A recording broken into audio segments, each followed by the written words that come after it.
नमस्कार बच्चों, बहुत बहुत स्वागत है आपका एग्जाम्पल पर। हम हैं कलम से क्रांति। बच्चों आज हम एक नए चैप्टर का डिस्कशन करने जा रहे हैं। This is actually called what, adverb. और आज हम एडवर्ब के बारे में बहुत सारी बातों का डिस्कशन करेंगे। बहुत इंपॉर्टेंट एडवर्ब का चैप्टर होता है अपना, और कई बार बच्चे इसे इग्नोर कर देते हैं, और हम इन्हीं चीजों को आज ध्यान रखेंगे कि एडवर्ब बहुत सारी चीजों का डिस्कशन करना है। तो बच्चों शुरू करते हैं। एडवर्ब के बारे में बहुत सारी बातों के बारे में डिस्कशन होगा और बहुत सारी नई चीजें आपको सीखने को मिलेगी। ये बात का दावा आपसे है कि आप बहुत कुछ नया सीखेंगे।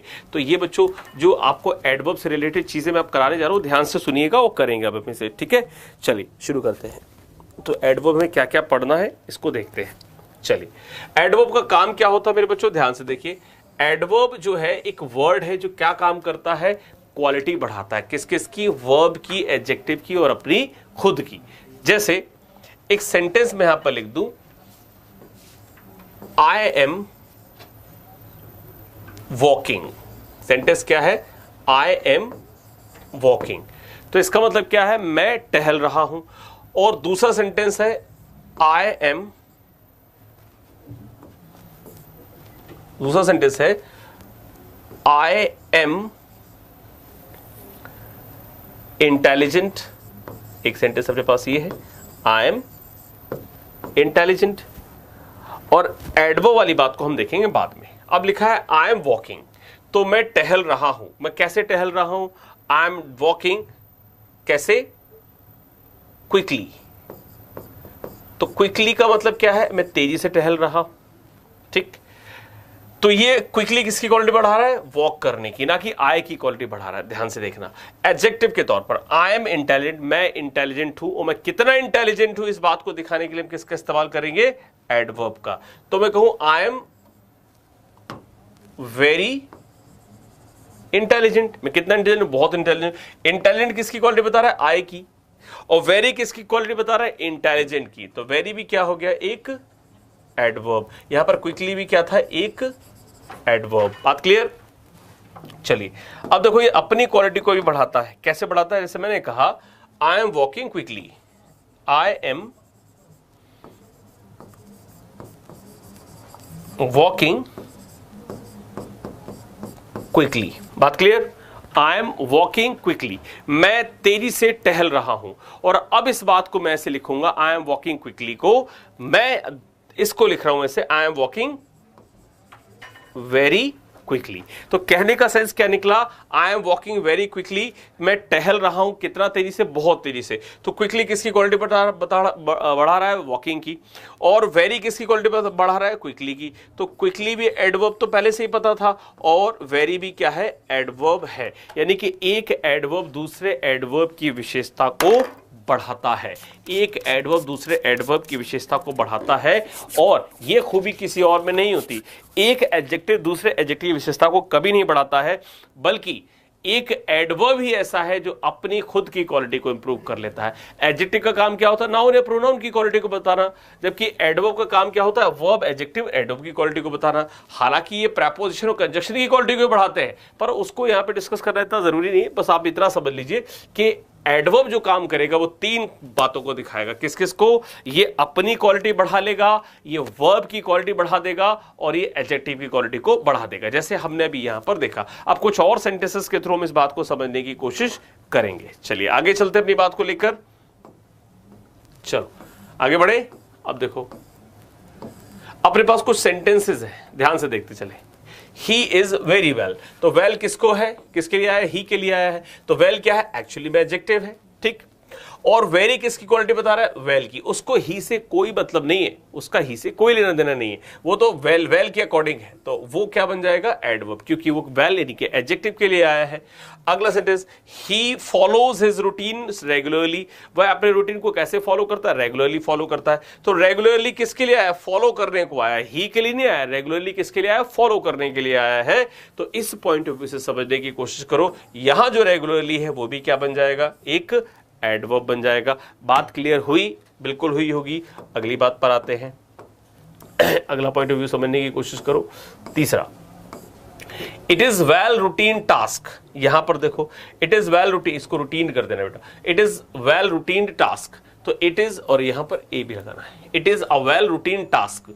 तो अब ये टास्क क्या है, नाउन है, इसकी विशेषता किसके, एडजेक्टिव यानी कि रूटीन के द्वारा पता चल रही, रूटीन की विशेषता वेल के द्वारा पता चल रही, तो सब एक दूसरे की क्वालिटी को डिस्क्राइब कर रहे हैं। मतलब कहने का ये है कि टास्क यानी कि नाउन की क्वालिटी को एडजेक्टिव बढ़ा रहा है, और एडजेक्टिव क्वालिटी को कौन बढ़ा रहा है, एडवर्ब बढ़ा रहा है। तो मतलब एक दूसरे से सारे जुड़े हुए हैं, तो it is a well routine task. ठीक है, आगे चले अपनी बात को लेकर, अगली बात पर आ जाते हैं। They are behaving politely. अब यहां देखो, ये पॉलिटी नहीं, ये पोलाइटली लिखा हुआ है।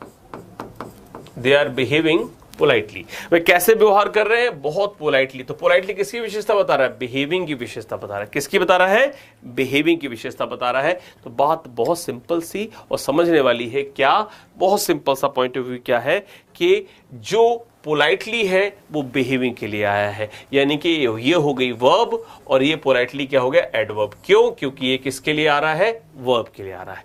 तो मतलब ये है कि एडजेक्टिव का, एडवर्ब का काम क्या होता है, वो अपनी खुद की, वो वर्ब की, वो एडजेक्टिव की विशेषता भी बढ़ा देते हैं। ठीक है, अब कुछ सेंटेंसेस के माध्यम से हम और सेंटेंस को देखते हैं, और चीजों को देखते हैं। हाँ, मैं आपको ये भी बताना चाहता हूं, कंजक्शन और प्रेपोजिशन की विशेषता भी बढ़ाते हैं। जैसे ये बात भी सुन लो, फिर हम इस पर आगे कंजक्शन और प्रेपोजिशन की कैसे बढ़ाते हैं। जैसे ही came here, he came here after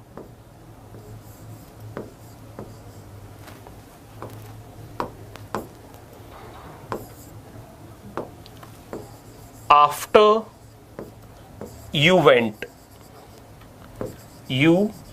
went, वह यहां आया तुम्हारे जाने के बाद। जैसे ही तुम गए वैसे ही यहां आया। ठीक, इस सेंटेंस, एक सेंटेंस ये हो गया, एक सेंटेंस ये, इन दोनों को जोड़ने वाला कौन सा वर्ड हो गया, आफ्टर। ठीक है, इन दोनों को जोड़ने वाला वर्ड कौन सा हो गया, आफ्टर। अब ध्यान से देखो, आफ्टर दोनों वर्ड्स को जोड़ रहा है, तो आफ्टर क्या है, कंजक्शन है। आफ्टर क्या है, कंजक्शन है। और इस कंजक्शन की जो विशेषता बताएगा वही क्या होगा, एडवर्ब होगा, वो इसके ठीक साथ में आ जाएगा। He came here just after you. तो जस्ट क्या है, एक एडवर्ब है, किसकी विशेषता बता रहा है, कंजक्शन की बता रहा है। तो कंजक्शन की विशेषता बढ़ा लेता है। इसी सेंटेंस को मैं दूसरे तरीके से लिख दूं, he came here just after you. He came here just after you. तो यहां पर यू जो है एक ऑब्जेक्ट है, और आफ्टर क्या है, एक प्रेपोजिशन है। तो बात समझने की कोशिश करो, ये अब प्रेपोजिशन बन गया, जो आफ्टर है पे कंजक्शन है, प्रेपोजिशन बन गया, और ये जस्ट अभी भी क्या है, एक एडवर्ब है, और इस बार किसकी विशेषता बता रहा है, कि प्रेपोजिशन की। तो जो प्रेपोजिशन के साथ लग जाए वो क्या बन जाएगा, एडवर्ब, और प्रेपोजिशन की विशेषता बताने लगेगा। जो कंजक्शन के साथ लग जाए तो कंजक्शन की विशेषता बताने लगेगा। तो एडवर्ब के काम ऐसे हैं जो बिल्कुल अपने आप पे यूनिक है। इसलिए एडवर्ब का जो दायरा यानी कि स्पैन है वो काफी बड़ा है। समझने की कोशिश करना कैसे, कि एडवर्ब क्या क्या काम कर रहा है। वर्ब की क्वालिटी अभी आपको देखा था, एडवर्ब की क्वालिटी बढ़ा रहा है, यानी कि अपनी खुद की, एडजेक्टिव क्वालिटी को बढ़ा रहा है, और ये प्रेपोजिशन और कंजक्शन की क्वालिटी को भी बढ़ा रहा है। Did you get the point? Definitely you have. ठीक, चलिए अगली बात को समझते हैं। अब आ जाते हैं अपनी पुरानी बातों पर, क्या कि और कैसे वर्ब वगैरह की क्वालिटी को बढ़ा रहा था, देखते हैं। The girls reach the venue quickly. लड़कियां कहां पहुंच गई, वेन्यू पर पहुंच गई तेजी से। तो क्विकली किसकी विशेषता बता रहा है, लड़कियों से कोई लेना नहीं, वो तो पहुंचने की विशेषता बता रहा है, यानी कि रीच्ड की विशेषता यहां पर निकल के आ रही है। बात क्लियर हुई, रीच्ड की विशेषता यहां पर बन रही है, तो ये भी एडवर्ब है। यू आर एब्सोल्युटली राइट, तो राइट कौन है, यू है, तो ये क्या बन गया, एडजेक्टिव। और कितना राइट है, बिल्कुल 100%, तो एब्सोल्युटली क्या बन जाएगा, एडवर्ब बन जाएगा। बात क्लियर, एब्सोल्युटली क्या बन गया, एडवर्ब बन जाएगा। अगली बात पर आओ।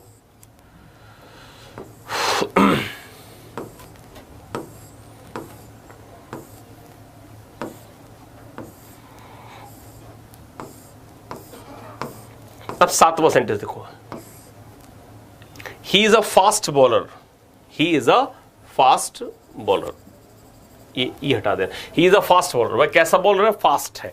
तो बॉलर क्या है, एग्जैक्टली नाउन है, और नाउन की विशेषता बताने वाला शब्द क्या होना चाहिए, एडजेक्टिव होना। तो यहां पर फास्ट क्या बन गया, एडजेक्टिव बन गया। ठीक है, ही बोल्स फास्ट। अब वही जो फास्ट एडजेक्टिव था, अब वो वर्ब की विशेषता बता रहा है, कैसे बॉल करता, बहुत तेज बॉल करता। तो बॉल्स क्या हो गई, वर्ब हो गई। ठीक है, और ये वर्ब की विशेषता बताने वाला शब्द, अब ये फास्ट क्या बन गया, एडवर्ब बन गया। वही चीज दोबारा से आपके सामने आ गई। आगे चलते हैं अगले क्वेश्चन की तरफ। एक और सेंटेंस देखें, the horse runs very fast. एक सेंटेंस अपने पास क्या है, 9th वन देखें, द हॉर्स, ये हॉर्स लिखा हुआ है, the horse runs very fast. घोड़ा कैसे दौड़ता है, तेज दौड़ता है। तो फास्ट किसकी विशेषता बता रहा था, हॉर्स की, है ना, हॉर्स की बता रहा था, नहीं साहब ये हॉर्स की नहीं बल्कि किसकी बता रहा था, दौड़ने की बता रहा था। तो फास्ट क्या हो गया, एडवर्ब हो गया। कितना तेज दौड़ता, बहुत तेज, तो एक एडवर्ब दूसरे एडवर्ब की विशेषता बता रहा, तो ये भी एडवर्ब होता है, वेरी भी एडवर्ब है और फास्ट भी एडवर्ब है। ठीक, आगे चले, अगली बात को समझिए।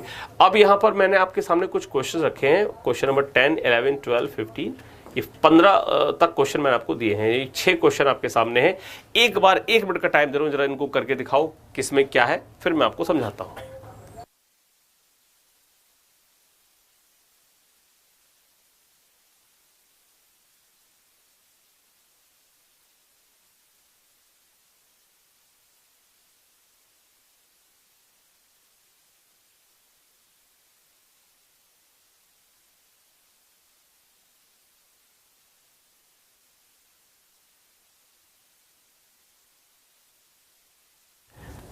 आंसर जरूर देते रहिए, क्योंकि आंसर देना जरूरी है। मेरे पढ़ाने से आपको समझ नहीं आती बात, बल्कि आपके खुद के पढ़ने से समझ में आती है। मेरा काम आपको समझाना होता है, पर उसको टैकल करना, उसको सॉल्व करना, उसको अपने दिमाग में उतारना, वो काम आप ही कर सकते हैं। ठीक है, इसलिए बहुत ध्यान से सुनिए और समझ के आंसर दीजिए। ठीक, फिर मैं इसके बाद आपको आंसर्स बताऊंगा।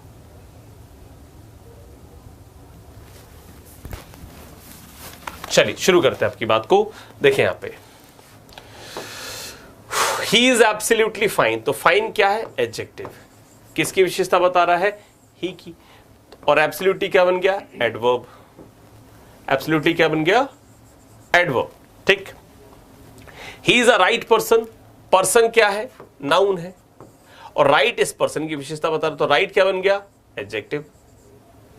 ठीक, आगे, the train is moving slowly, तो स्लोली किसके लिए, ट्रेन के लिए नहीं आया, बल्कि उसके चलने को लेकर आया, कि मूवमेंट उसका कैसा, स्लो है। तो स्लोली क्या बन गया, adverb. She is a slow worker, she is a slow worker. अब देखो, अब ये वर्कर कौन है, यानी कि नाउन है। ये वर्कर कौन है, शी है, तो शी एक प्रोनाउन हो गया, और वर्कर क्या होगा, नाउन हो गया। और नाउन की विशेषता जो बताएगा वो वर्ड स्लो, यानी कि क्या बन जाएगा, एडजेक्टिव। बात क्लियर, आगे चलते हैं, अपनी अगली बात को देखते हैं यहां पर। ठीक,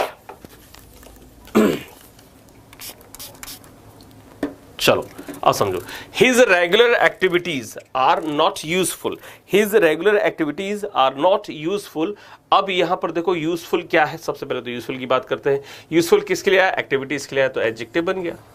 ठीक, और एक्टिविटीज क्या है, नाउन है, ये रेगुलर भी इसी के लिए आया है, तो रेगुलर भी क्या बन गया, एडजेक्टिव बन गया, है ना। आगे देखो, my mother talks to me frankly on every issue, यहाँ पे ऑन भी होना चाहिए था, ऑन एवरी इशू।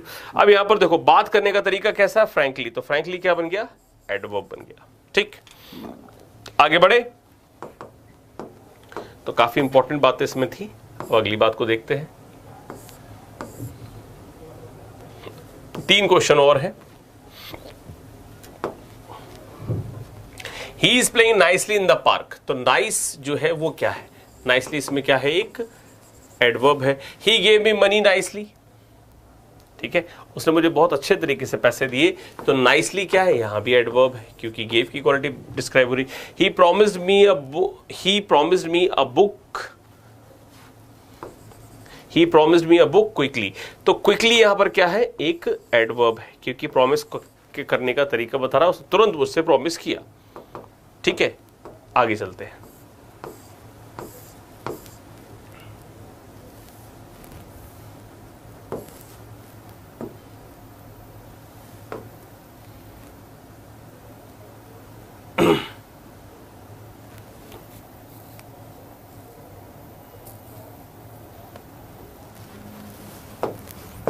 चलिए अपनी अगली बात को देखते हैं आप।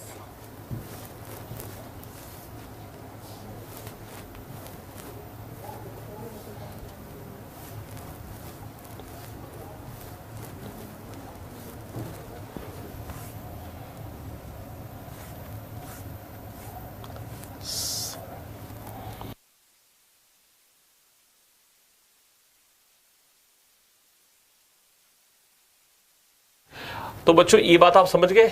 अब अगली अपनी बात पर आते हैं। मुझे लगता है बेटा बोर्ड में कोई प्रॉब्लम आ रही है, इस वजह से दिक्कत हो रही है।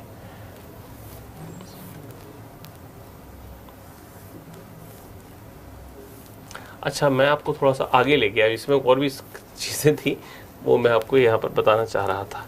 चलिए, ये दिक्कत होती है जब बोर्ड सही तरीके से काम न करे, तो ये दिक्कत आ जाती है।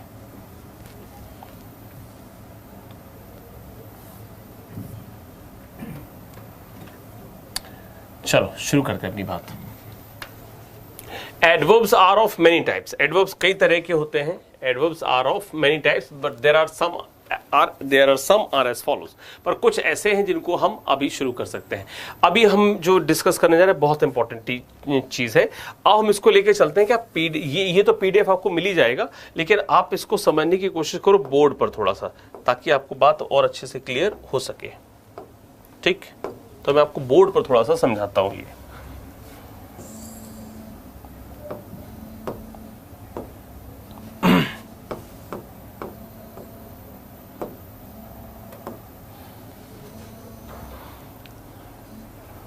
तो अपने बात को अब शुरू करते हैं आगे। एडवर्ब ऑफ, कई तरह के एडवर्ब्स होते हैं, लेकिन अभी हम सबसे पहले किसको देखेंगे?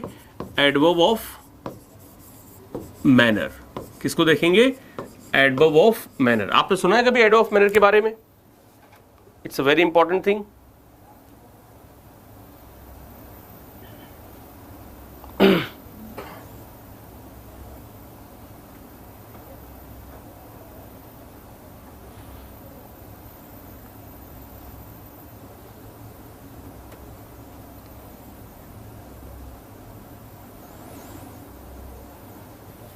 चलो एडवर्ब ऑफ मैनर को देखते हैं। मैनर का मतलब क्या होता है? कार्य का तरीका बताता है। कार्य का तरीका, है ना, कि काम कितने तरीके से होता है।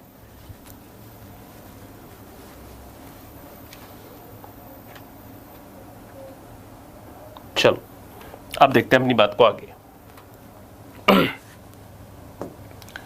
और यहां देखो, अब इस बात को देख लेते हैं। यहां पे एडवर्ब ऑफ मैनर सेंटेंस में कोई काम का तरीका स्पष्ट करता है। ज्यादातर एलवाई के साथ बनते हैं, पर कुछ बिना एलवाई के भी होते हैं, जैसे slowly, politely, clearly, lovingly, faithfully, swiftly, beautifully, hard, well, fast, firm. तो ये सब क्या है? एडवर्ब्स कहलाते हैं। लेकिन ये क्या बताते हैं? तरीका बताते हैं। जैसे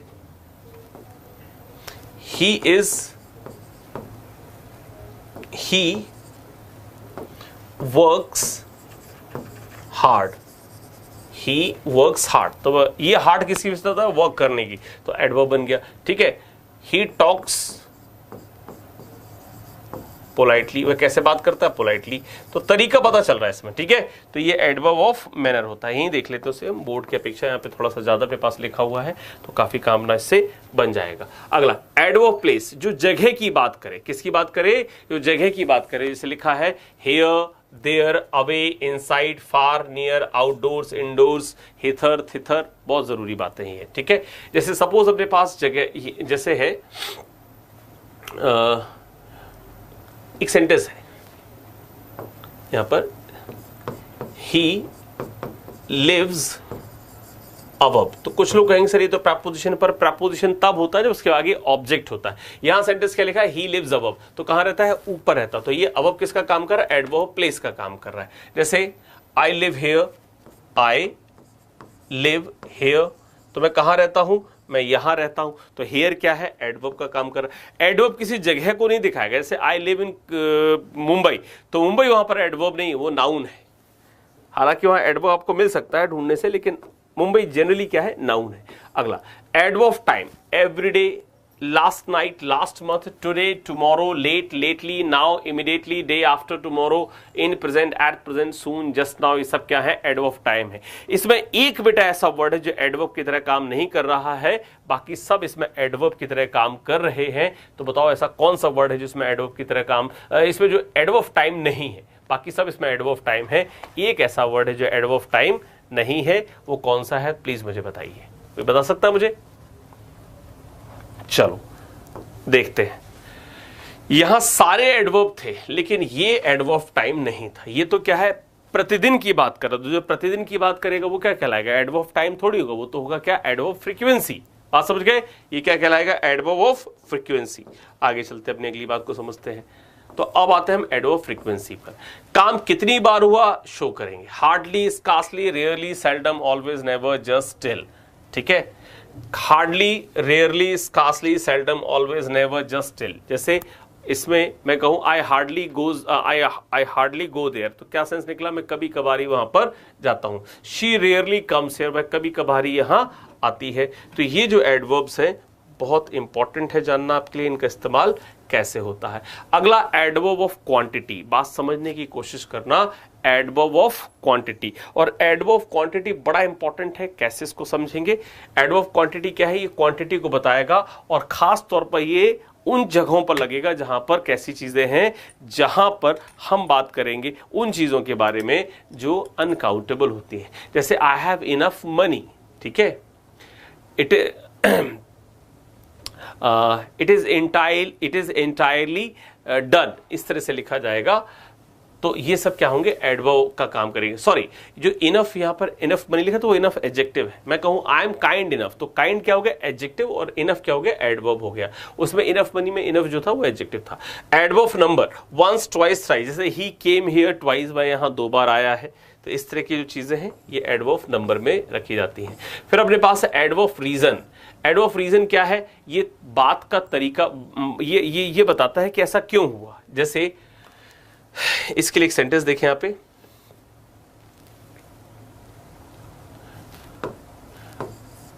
आई am in Delhi, hence you can meet me, you can meet me. मैं दिल्ली में हूं इसलिए तुम मुझसे मिल सकते हो। तो किसका सेंस आ रहा है, हैंस का मतलब इसलिए का, तुम मुझसे मिल सकते हो। तो रीजन क्या है मिलने का, दिल्ली में दिल्ली में होने का रीजन क्या है, तो मुझसे मिल सकते हो। ठीक, एडवर्ब ऑफ नेगेशन और एफर्मेशन, ये बात करेगा नेगेटिविटी की, ठीक है, नॉट की, नो की, यस की, या नो और यस भी जोड़ दो, नो और यस, तो ये सब एडवर्ब का काम करेंगे। ठीक, अब एक चीज मैं आपसे पूछना चाह रहा हूं, एक ही वर्ड को मैं 2 तरीके से लिख रहा हूं। सपोज एडवर्ब ऑफ नेगेशन में लिखते हैं, मैं 2 सेंटेंसेस लिख रहा हूं आपसे। पहला सेंटेंस, नो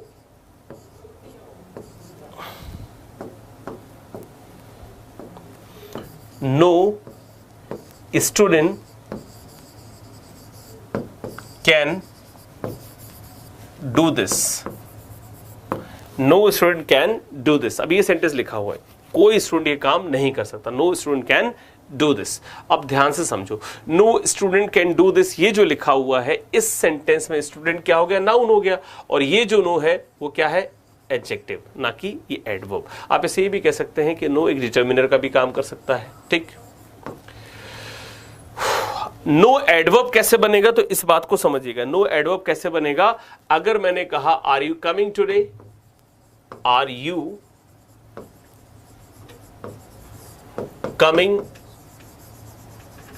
टुडे, मैंने कहा कि आर यू कमिंग टुडे, आपने कहा नहीं मैं नहीं आ रहा, आपने कहा नो, तो नो किसकी क्वालिटी बता रहा है, आपके आने की, उसको यू से कोई मतलब नहीं है, वो किसको बता रहा है, आपके आने की। तो इस कंडीशन में नो क्या है, एडवर्ब है। ऐसे मैंने कहा यस, तो यस भी क्या है, वहां पर एडवर्ब का काम करेगा। बात समझ पा रहे हैं मेरी, तो कब ये एडवर्ब बनेंगे इसको भी समझना जरूरी है।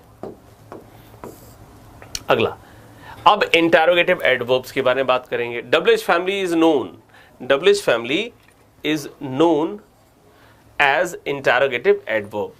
तो when, how much, how far, where, what, ये सब क्या है, एडवर्ब का काम करते हैं। इसमें सारे एडवर्ब है लेकिन एक नहीं है, कौन सा नहीं, जरा बताओ मुझे, एक बार टैली करके बताइए कौन सा इसमें जो है वो एडवर्ब का काम नहीं करेगा। बताओ मुझे जल्दी से,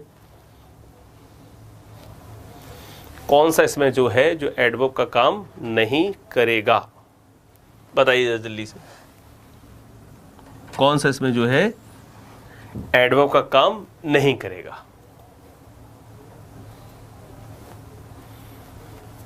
ध्यान से देखिए, इसमें व्हाट जो है वो प्रोनाउन होता है, एडवर्ब का काम नहीं करेगा। ठीक, चलिए अब इस बात को समझने की कोशिश करते हैं एडवर्ब कैसे बनेंगे।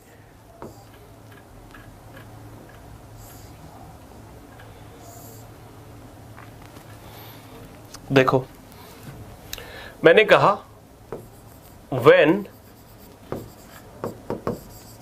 विल यू कम,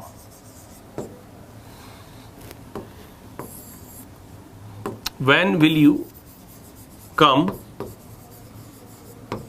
टुमारो, तुम कल कितने बजे आओगे। तो ये जो वैन है किसको बता रहा है, एडवर्ब ऑफ टाइम को बता रहा है, टाइम के बारे में बता रहा है। तो एक्चुअली में जो एडवर्ब ऑफ टाइम ही है जिसको आप इंटरोगेटिव एडवर्ब बोल रहे हैं, वो किसका दिखा रहा है, टाइम को दिखा रहा है। मैंने कहा how can you do this, how can you do this, तुम यह कैसे कर सकते हो। तो कैसे कर सकते हो, तो ये आपसे पूछ रहा है, क्या तरीका पूछ रहा है। तो ये क्या बन गया, adverb of manner, adverb of manner. ठीक है, आगे चलते हैं। अगला पॉइंट ऑफ व्यू समझने की कोशिश करो। मैंने आपसे कहा वेयर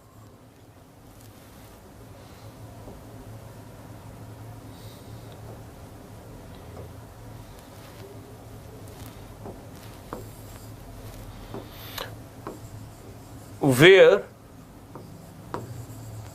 do you live। अब ये क्वेश्चन है, तो where do you live, आपने कहा सर मैं दिल्ली में रहता हूं, तो where किसको दिखा रहा, प्लेस को दिखा रहा है कि नहीं। तो where प्लेस को दिखा रहा, तो ये एडवर्ब ऑफ प्लेस बन जाएगा, है ना।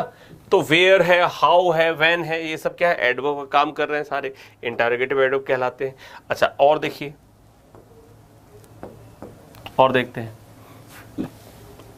Why is he coming, वह क्यों आ रहा है। तो गौर से देखो, ये why किसका काम कर रहा है, एडवर्ब ऑफ रीजन का काम कर रहा है, क्योंकि आपको रीजन बताना है कि क्यों आ रहा है। ठीक है, तो ये एडवर्ब ऑफ रीजन कहलाएगा। बात क्लियर।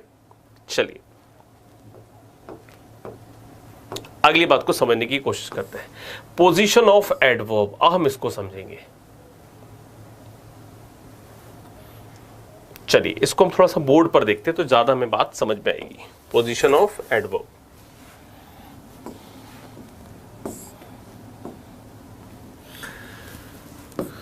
Position of adverb.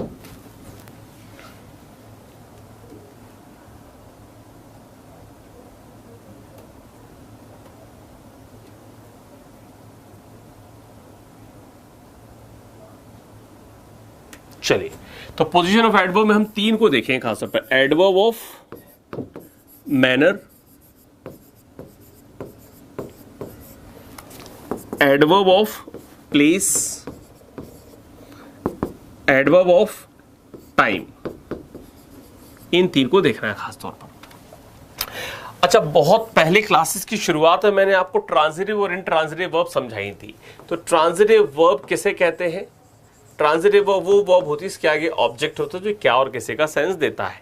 तो ट्रांजिटिव वर्ब के आगे ऑब्जेक्ट लिखा है जो क्या और किसे का सेंस दे रहा है। और इस स्थिति में आप गौर से ध्यान दीजिए कि जो ट्रांजिटिव वर्ब है, जो ऑब्जेक्ट का इसके साथ जो ऑब्जेक्ट का सेंस आ रहा है, तो अब अगर आपको कभी लगाना पड़ेगा तो एडवर्ब इसके बाद ही लगेगा। तो मैं बच्चों जो बताने जा रहा हूं उसको ध्यान से सुनना, भूलना नहीं, दिमाग से निकलने मत देना कि अगर कभी भी आपको एडवर्ब रखना पड़े ये तीनों, तो इनका एक सीक्वेंस होगा, एम पी टी।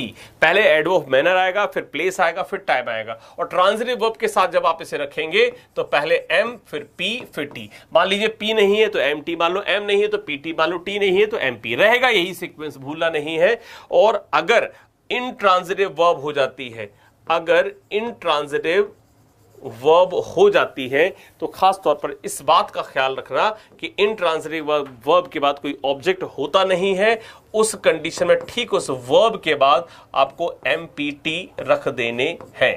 क्या रख देने आपको, एमपीटी कहां रखने हैं, इनट्रांजिटिव वर्ब के ठीक बाद। अगर ट्रांजिटिव वर्ब है तो ऑब्जेक्ट के बाद, और इनट्रांजिटिव है तो मेन ठीक उस वर्ब के बाद आपको एमपीटी को फॉलो करना है। ठीक है, तो ये पॉइंट ऑफ व्यू भूलना नहीं है बिल्कुल भी। अगर ये भूल गए तो काम बिगड़ गया सारा। ठीक, अब मैं एक सेंटेंस रख रहा हूं, ध्यान से देख के बताओ। He lives in Japan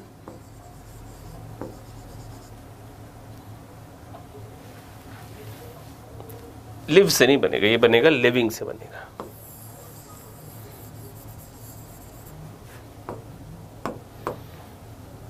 he is living in Japan nowadays secretly। अब जरा एक बार इसकी सीक्वेंस लगाना, तो जरा पहले एक बार इसकी सीक्वेंस लगाओ जरा जल्दी से, बताएं जरा जल्दी क्या बनेगा इसका, बताओ मुझे क्या होना चाहिए। He is living in Japan nowadays secretly, क्या होगा इसमें सही। इन दिनों में जापान में चुपके से रह रहा है।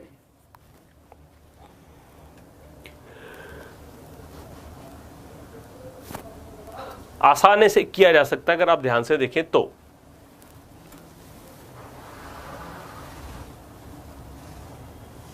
ध्यान से देखो और अब समझने की कोशिश करो कि मैं क्या बताना चाह रहा हूं, ध्यान से सुनना। देखो, इन जापान तो हो गया प्लेस, नाउअडेज हो गया टाइम, और सीक्रेटली क्या हो गया, मैनर। ये हो गया प्लेस, ये टाइम। तो मैंने आपसे बोला था एमपीटी होना चाहिए, और ये वर्ब कौन से पहले तो ये बताओ, इंट्रांजिटिव। कहां रह रहा है, ये सेंस आ रहा है, क्या और किसी का सेंस तो आ नहीं रहा।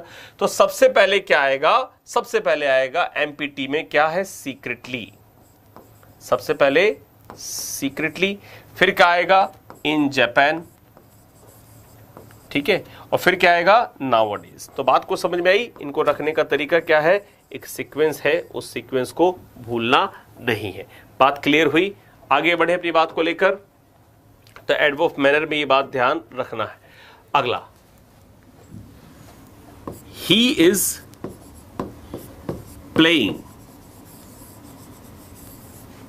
Chess. He is playing chess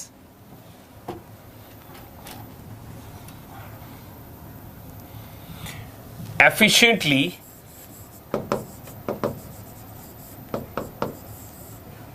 these days in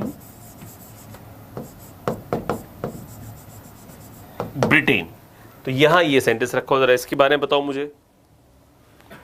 इसमें क्या होना चाहिए, he is playing chess efficiently these days in Britain. अब इसमें क्या आ सकता है, बताओ एक बार जरा ध्यान से देखकर बताइए क्या आंसर हो सकता है। He is playing chess efficiently these days in Britain. मुश्किल नहीं है, आपको बस एमपीटी फाइंड आउट करना है और वर्ब भी फाइंड आउट करना है कि वर्ब क्या है। अगर आप वर्ब फाइंड आउट करना सीख गए तो आपको आसानी से आंसर मिल जाएगा। ये वर्ब ट्रांजिटिव और इंट्रांजिटिव है, आप इसको करना सीख जाएंगे। चलिए अब देखते हैं क्या होना चाहिए यहां पर।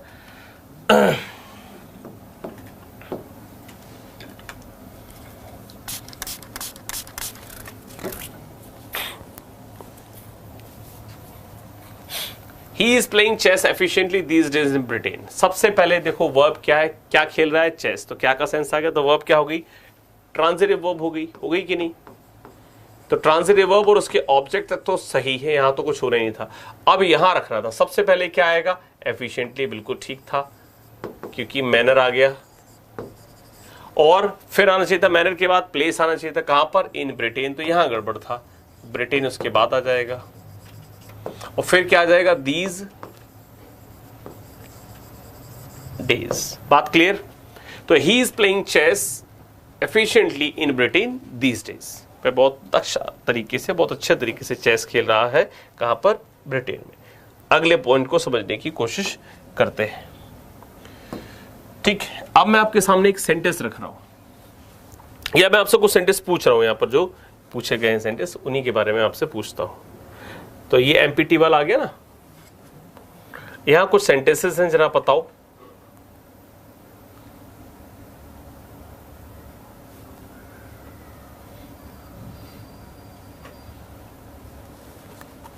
जरा बताओ मुझे ये तीनों सेंटेंसेस, इन तीनों में आपको मुझे एक बार मैनर प्लेस टाइम का परफेक्टली जो है वो पॉइंट ऑफ व्यू सही रखा है कि नहीं।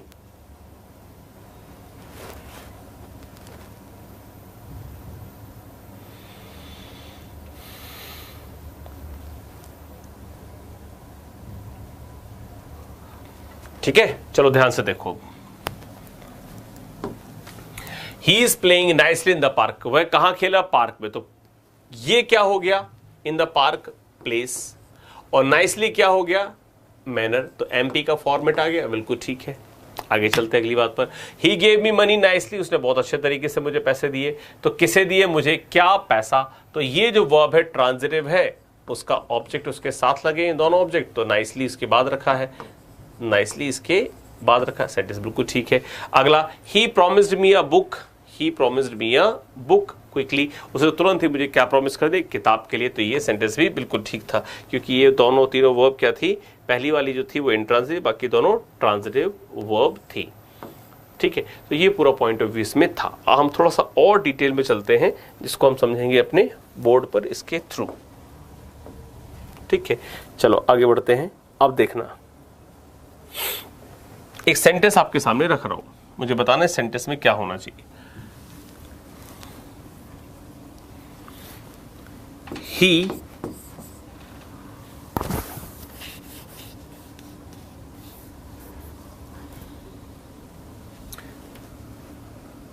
रीच्ड,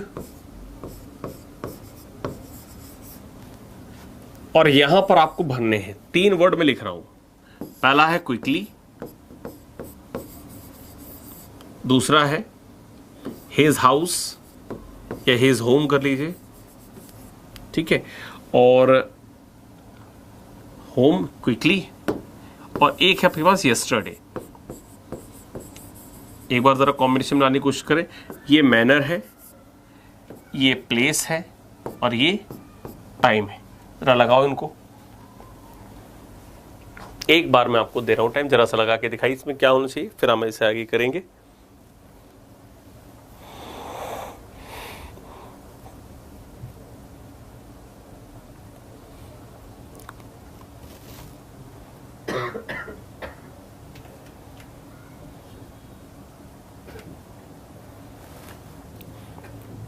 चलिए देखिए, ध्यान से देखो। तो जो मैंने आपको तरीका बताया था एमपीटी, तो उसी तरीके से लगा के देखते हैं। तो ही reached quickly his home yesterday. सही लग रहा है? कुछ अजीब सा लग रहा है। He reached quickly his home yesterday, कुछ अजीब सा लग रहा है, सही नहीं है। इसका मतलब क्या है कि कुछ तो गड़बड़ है। तो verbs of motion को सुन लीजिए। verbs of motion जो गति दिखाती हैं, verbs of motion, for example go, come, reach, arrive, etc. ठीक है, अगर ये verbs of motion आ जाए तो आपको PMT करना है, एमपीटी नहीं, पीएमटी। यानी कि अब आपको जो यहां पर सीक्वेंस देख रहा था वो सीक्वेंस कुछ और हो जाता, ये सीक्वेंस गलत हो जाएगा, ये भी गलत है। पीएमटी आपको करना है। तो सबसे पहले आप क्या लेते? ही रीच्ड हिज होम। सबसे पहले क्या था? ही रीच्ड हिज होम। फिर क्या है? मैनर। तो क्विकली उसके बाद लिखते, अब क्विकली उसके बाद आता, और फिर क्या आता? यस्टरडे। तो बेटा याद रखिएगा कि वर्ब्स ऑफ मोशन में पीएमटी वाला फॉर्मूला अप्लाई किया जाएगा। बोलिए, बात समझ में आई या नहीं? जल्दी से एक बार बताएं, आप समझ पाए इस बात को या नहीं? तो ये पॉइंट ऑफ व्यू ध्यान में रखना, अगर भूले तो काम खत्म सारा। समझ गए?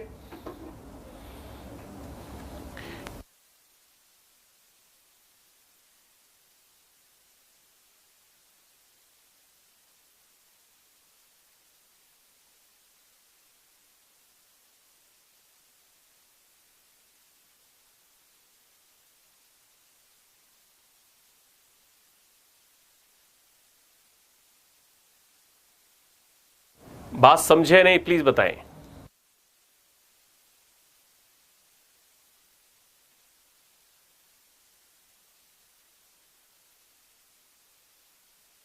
चलिए बच्चों, ठीक है, तो ये वर्ब्स ऑफ मोशन वाला पॉइंट भी भूलना नहीं है, इसको ध्यान में रखना।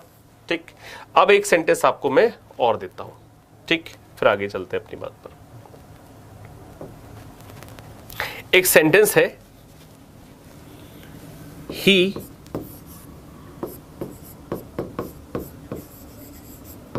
picked up all the pieces of broken glass, टूटे हुए कांच के टुकड़ों के सभी पीस, ब्रोकन ग्लास। अब आपके सामने ये है, he picked up all the pieces of broken glass. अब आपको इसमें एक एडवर्ब ऑफ मैनर ऐड करना है। वो क्या है? वो एडवर्ब ऑफ मैनर है ये इमीडिएटली। इमीडिएटली की स्पेलिंग कभी कंफ्यूज करे तो याद रखिएगा मीडिएट, याद रखिएगा मीडिएट, उसके पहले आई एम और यहां पे एल वाई। ठीक है, चलो अब ये आपके पास जो इमीडिएटली स्थापित करना है कहां लगेगा, जरा बताइए जरा मुझे। बहुत ही अच्छा क्वेश्चन है, बहुत ही अच्छी बात है जो आपको समझनी चाहिए। He picked up all the pieces of broken glass, ये कहां लगेगा, ध्यान से सुनना और समझ के मुझे बताना। तो पॉइंट ऑफ व्यू जो है ध्यान रखो। अब मैंने आपको बताया था क्या कि एडवर्ब ऑफ मैनर अगर आ जाए तो उसको हमेशा बाद में लेके जाना है। किस वर्ब में? जो वर्ब कैसी होगी? ट्रांजिटिव होगी। तो उसने क्या पिक किया, क्या उठाया? सभी कांच के टुकड़े। तो इसका मतलब ये जो वर्ब है ट्रांजिटिव वर्ब है। तो ये जो इमीडिएटली है वो कहां आना चाहिए? यहां लास्ट में। He picked up all the pieces of broken glass immediately, तो ये यहां आकर लग जाएगा। पर जैसे यहां लगेगा तो ये गलत हो जाएगा। क्यों गलत हो जाएगा? क्योंकि इसको यहां नहीं होना चाहिए था, बल्कि इसको होना चाहिए था कहां पर? यहां पर होना चाहिए था। अभी यहां पर क्यों आएगा? इसका भी अपना एक रीजन है। ठीक है, इसका अपना एक क्या है? रीजन है, उसको सुन लीजिए क्यों ऐसा हो रहा है।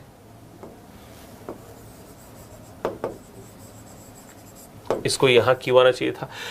कभी भी किसी भी ट्रांजिटिव वर्ब के बाद अगर आपको कोई ऑब्जेक्ट नजर आता है और वो ऑब्जेक्ट कैसा? लेंग्दी है। लेंग्दी का मतलब एक दो शब्द नहीं, कई सारे शब्द उसमें, जैसे यहां से लेके यहां तक ये इतना बड़ा ये था लेंग्दी ऑब्जेक्ट। तो कभी भी एडवर्ब ऑफ मैनर को उसके बाद नहीं लिखना चाहिए। एडवर्ब ऑफ मैनर को उसके बाद नहीं लिखना चाहिए, बल्कि उसको कहां रखना चाहिए? इस ठीक ट्रांजिटिव वर्ब के पहले। तो एडवर्ब ऑफ मैनर कहां जाएगा? यहां आ जाएगा। ये अगला पॉइंट ऑफ व्यू है। बोलिए बात समझ में आई या नहीं? निश्चित तौर पर आपको ये बात समझ में आई होगी। It's very important for you. ठीक, आगे बढ़े। एक सेंटेंस आपको उससे और दे रहा हूं, ध्यान से देखकर बताओ। They finished the work. अब यहां पर परफेक्टली लगाना है आपको, कहां लगेगा डिसाइड करना। बताओ एक बार जरा। They finish the work.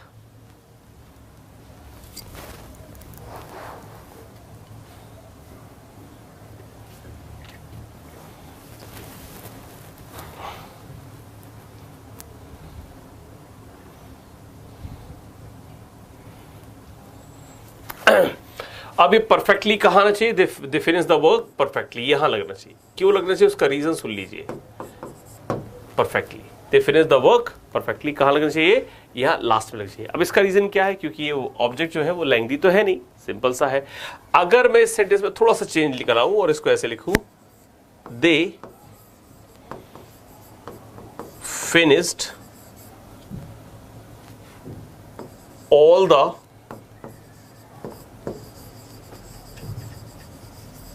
Pending work. और अब मैं आपसे बोलूं तो ऑल द पेंडिंग वर्क काफी लेंग्दी हो गया, यानी कि लेंग्दी सब ऑब्जेक्ट हो गया। तो ये फिर कहां आएगा? दे क्या लिखा जाएगा? Perfectly finished all the pending work. बात क्लियर हुई? बहुत इंपॉर्टेंट था। अगली बात को समझने की कोशिश करो। अगली बात क्या है? इसको देखो। एक और होता अपने पास एडवर्ब ऑफ फ्रीक्वेंसी। ये क्या है? Adverb of frequency. अब इसको समझो, जैसे ऑलवेज, सेल्डम, रेयरली, हार्डली, ये सब। एडवर्ब फ्रीक्वेंसी के बारे में हमेशा बात याद रखना कि एडवर्ब फ्रीक्वेंसी जब भी आएगा तो मेन वर्ब के ठीक पहले रखा जाएगा। एडवर्ब ऑफ फ्रीक्वेंसी हमेशा कहां लगेगा? मेन वर्ब के पहले। इसके एग्जांपल्स देखें, जैसे just, hardly,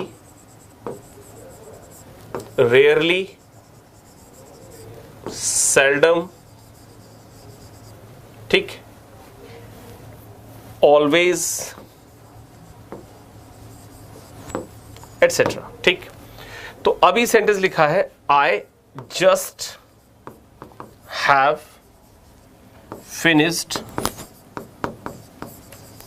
my work, I just have finished my work. तो I just have finished my work गलत है, आपको तुरंत फाइंड आउट करना है क्या, आप कहां पर क्या लगा हुआ है, मेन वर्ब ढूंढिए। तो फिनिश्ड हो गया मेन वर्ब, ये जस्ट यहां से उठकर यहां आएगा, तो सही क्या होगा, I have just finished my work. तो एडवर्ब फ्रीक्वेंसी के लिए हमेशा याद रखना आपको, इसको कहां रखना है, मेन वर्ब के पहले रखना है, ठीक। अच्छा, एक बात मैं आपको ऑफन से रिलेटेड बताना चाह रहा हूं, बहुत इंपॉर्टेंट बात है। ऑफन भी क्या है, एडवर्ब फ्रीक्वेंसी है। आई ऑफन केम हियर, ये सही है, कोई परेशानी नहीं। और अगर मैं इसको ऐसे लिख दूं, आई केम हियर ऑफन, तो आई केम हियर ऑफन, तो ये भी ठीक है, ये भी ठीक है। यहां ऑफन क्या हो गया, एडवर्ब फ्रीक्वेंसी हो गया, लेकिन यहां पर जो ऑफन हमने लास्ट में ले जाकर लिख दिया, तो ऑफन अभी भी एडवर्ब फ्रीक्वेंसी के सेंस में तो है, लेकिन ये लास्ट में लिख देने से गलत नहीं हुआ, बल्कि हम इसको क्यों यूज करते हैं लास्ट में, सेंटेंस को एम्फेसाइज करने के लिए, सेंटेंस को महत्वपूर्ण बनाने के लिए, तो ये लिखा जा सकता है। तो ऑफन के बारे में ध्यान रखना, बाद में लिख सकते हैं, महत्वपूर्ण बनाने के लिए। तो बच्चों ये बात समझ में आई, बहुत सारी बातें हमने इसमें डिस्कस की। ऑफन वाली बात याद रखना, लास्ट में भी लिखा जा सकता है। हमने आप बहुत सारी बातों का डिस्कशन किया, हमने एडवर्ब को देखा कितने तरीके के होते हैं, इनके हमने जो प्लेसमेंट्स देखी हैं, और इंटरोगेटिव एडवर्ब देखा, रिलेटिव एडवर्ब हमें देखना है, वो हम देखेंगे आगे जाके, कोई बात नहीं। और आज हमने यहाँ पर एडवर्ब फ्रीक्वेंसी तक हमने यहाँ सब चीज़ें देखी। तो अपनी कल की क्लास यानी कि अगली क्लास हम इससे आगे की बात करेंगे। और बच्चों जितनी बातें मैंने आपको बताई इसको बार-बार रिवाइज करिएगा, समझिएगा, जो ना आए मुझसे आगे जाके आप पूछेगा और हम उनका डिस्कशन करेंगे। तो आज के लिए बच्चों इतना ही, बहुत बहुत धन्यवाद मेरे साथ जुड़ने के लिए, थैंक यू।